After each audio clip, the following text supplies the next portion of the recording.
Very good morning students. आज हम बात कर रहे हैं कक्षा 10 के जो ये प्रथम है ना, प्रथम सावधिक परीक्षा है ना, प्रथम सावधिक परीक्षा जो है वो उसके विज्ञान के क्वेश्चन पेपर जो आपके ऑब्जेक्टिव क्वेश्चंस आएंगे, हम उस पर चर्चा कर रहे हैं। चलिए आइए देखते हैं, समय ना व्यर्थ करते हुए हम आपसे रूबरू होते हैं क्वेश्चन के साथ में। सेट 1 है शर्मा गैस का और इसमें 40 क्वेश्चन मिलेंगे आपको और प्रत्येक प्रश्न के लिए 1 अंक निर्धारित है। और ये क्वेश्चन देखिए आप, क्वेश्चन क्या है कि क्वेश्चन देखिए, दाढ़ी बनाने के लिए किस दर्पण का उपयोग किया जाता है? तो अवतल दर्पण का उपयोग किया जाता है। गोली दर्पण में फोकस दूरी एवं वक्रता त्रिज्या के बीच में क्या संबंध है? तो F बराबर R/2 होता है। प्रकाश के अपवर्तन की क्रिया में कौन सी भौतिक राशि अपरिवर्तित रहती है? तो ये आवृत्ति जो है अपरिवर्तित रहती है। वेग बदल जाते हैं, तरंगदैर्घ्य बदल जाते हैं। हाँ, प्रकाश के मुख्य अक्ष के समांतर किरणें अवतल दर्पण से परावर्तन के बाद किरणें किस बिंदु पर से गुजरेंगी? फोकस से गुजरेंगी।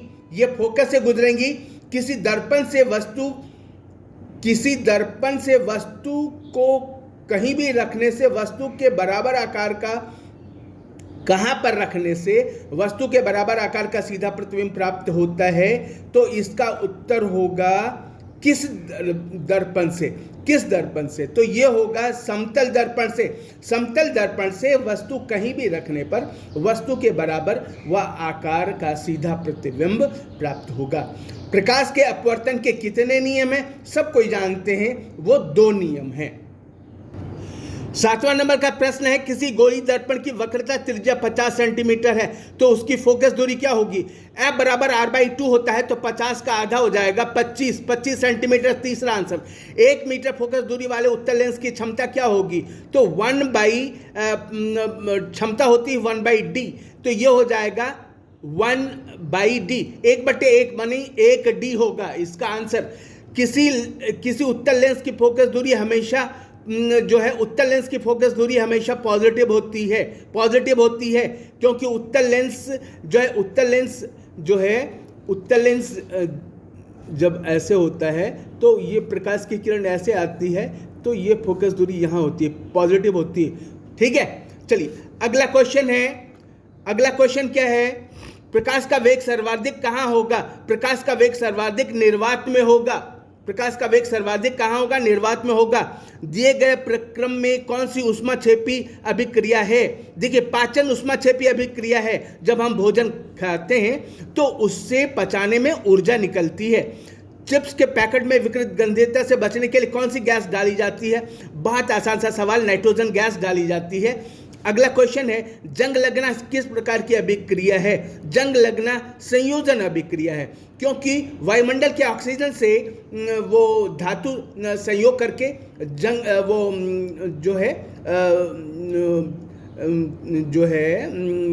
उसको क्या कहते हैं, रोस्टिंग कहते हैं, जो है जंग लग जाता है। चलिए, दिए गए अभिक्रिया में किस प्रकार का उपचयन हो रहा है? किस पदार्थ का उपचयन हो रहा है? उपचयन जो है किसके साथ ऑक्सीजन जुड़ रहा है? तो उसके बाद कार्बन के साथ। देखिए, कार्बन के साथ ऑक्सीजन जुड़ रहा है, कार्बन C से CO हो जा रहा है, इसलिए कार्बन का उपचयन हो रहा है। कौन सा रासायनिक समीकरण संतुलित है, ये देखना होगा। अब ये देखिए, जो है इसमें जो है CA1 है, OH2 है, हाइड्रोजन 2 है, यहाँ पर 2 हाइड्रोजन हो गया, कार्बन 1 है, ऑक्सीजन 3 हो गया, तो पहला समीकरण जो है संतुलित समीकरण है। अगला क्वेश्चन है कि दिए गए समीकरण में कौन सी अभिक्रिया हो रही है? Pb plus CuCl2 PbCl2 plus Cu, ये आपकी विस्थापन अभिक्रिया है। लेड जो है वो ज़्यादा रिएक्टिव है कॉपर से, इसलिए लेड जो है कॉपर को हटा करके अपने साथ क्लोरीन को जोड़ देती है। ये विस्थापन अभिक्रिया है। दिए गए पदार्थों में कौन सी गंधीय सूचक की तरह व्यवहार करता है? तो ये है, दिए गए पदार्थों में कौन से गंधीय सूचक की तरह व्यवहार करता है? तो प्याज जो है ये गंधीय सूचक की तरह व्यवहार करता है। प्याज गंधीय सूचक की तरह व्यवहार। हड्डियों को जोड़ने के लिए किस लवण का उपयोग करते हैं? हड्डियों को जोड़ने के लिए प्लास्टर ऑफ पेरिस का उपयोग करते हैं, CaSO4 half H2O, CaSO4 half H2O। अगला क्वेश्चन है, विरंजक चूर्ण का सूत्र क्या है? विरंजक चूर्ण का सूत्र है CaOCl2, कैल्शियम ऑक्सीक्लोराइड। इस चित्र में कौन सी अभिक्रिया हो रही है? इस चित्र में वियोजन अभिक्रिया हो रही है। इस चित्र में ये देखिए, इस चित्र में कौन सी अभिक्रिया हो रही है? वियोजन अभिक्रिया हो रही है। अगला क्वेश्चन है, टमाटर में कौन सा अम्ल पाया जाता है? टमाटर में ऑक्जेलिक अम्ल पाया जाता है। टमाटर में ऑक्जेलिक अम्ल पाया जाता है। तनुकीकरण अभिक्रिया, डाइल्यूशन अभिक्रिया क्या होती है? डाइल्यूशन अभिक्रिया में ये H और OH की सांद्रता में कमी हो जाती है। हम पानी मिला देते हैं तो H और OH आयन की सांद्रता में कमी हो जाती है। अगला क्वेश्चन है, कौन सी प्रकाशीय वियोजन अभिक्रिया होती है? ये AgBr plus Gibbs Ag plus Br, ये वियोजन होता है। प्रकाश के उपस्थिति में सिल्वर ब्रोमाइड का वियोजन सिल्वर और ब्रोमीन में हो जाता है। अमीबा अपने किस अंग से भोजन ग्रहण करता है? अमीबा अपने कूटपाद से भोजन का अभिग्रहण करता है। पाचन क्रिया में वसा का इमल्सीकरण कौन करता है? पाचन क्रिया में वसा का इमल्सीकरण पित्त करता है, पित्त जो पीला होता है। निम्नलिखित में से किस जीव में स्वपोषी पोषण होता है? किस जीव में स्वपोषी पोषण होता है? तो किस जीव में स्वपोषी पोषण होता है? देखिए, अमरबेल स्वपोषी पोषण नहीं है, कवक भी स्वपोषी पोषण नहीं है, अमीबा में भी स्वपोषी पोषण नहीं है। ये चौथा ऑप्शन जो है ये पता नहीं, समझ में नहीं आ रहा है। आम ये इसमें स्वपोषी पोषण नहीं होता है, तो चौथा ही ऑप्शन है। अब ये पता नहीं क्या मिसप्रिंट हुआ है। चलिए, अगला क्वेश्चन है, मानव हृदय में कितने प्रकोष्ठ होते हैं? मानव हृदय में 4 प्रकोष्ठ होते हैं।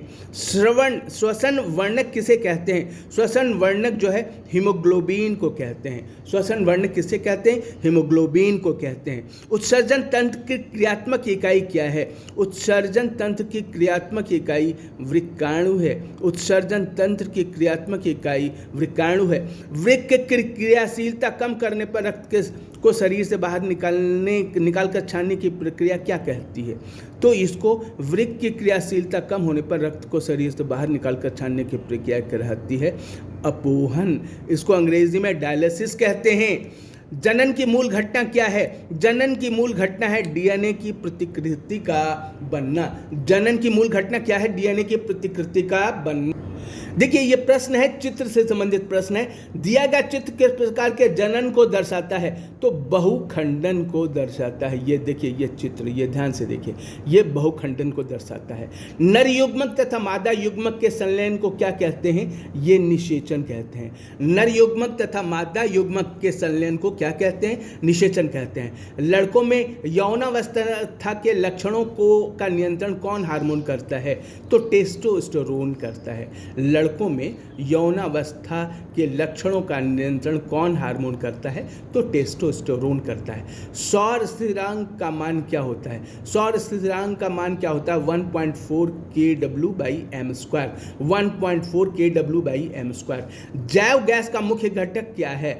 जैव गैस का मुख्य घटक क्या है? जैव गैस का मुख्य घटक मीथेन है।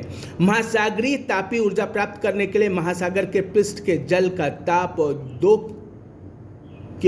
मीटर की गहराई जल के ताप में कितना अंतर होना चाहिए? तो 20 डिग्री सेल्सियस का अंतर होना चाहिए।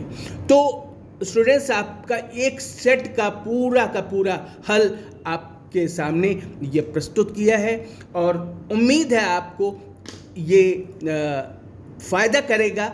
आप इसको बार बार देख लेंगे तो आपके दिमाग में ये अंदर चला जाएगा। और ये विज्ञान का प्रश्न पत्र आप 40 में 40 नंबर ला सकते हैं। हम इसी प्रकार के डेली हर सेट का वीडियो अपलोड करते रहेंगे।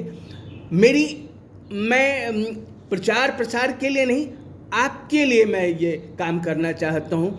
और सुबह सुबह उठ करके मैं आपकी जो मेहनत है उसमें कुछ जोड़ पाऊँ, हम धन्य होंगे।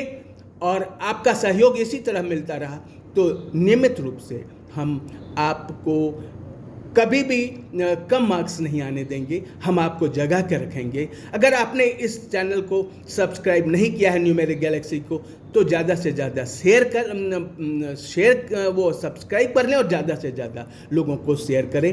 तब तक के लिए आपका दिन शुभ हो और ज़्यादा से ज़्यादा मेहनत करें, मन से पढ़ें। हमारी हार्दिक शुभकामनाएं। धन्यवाद।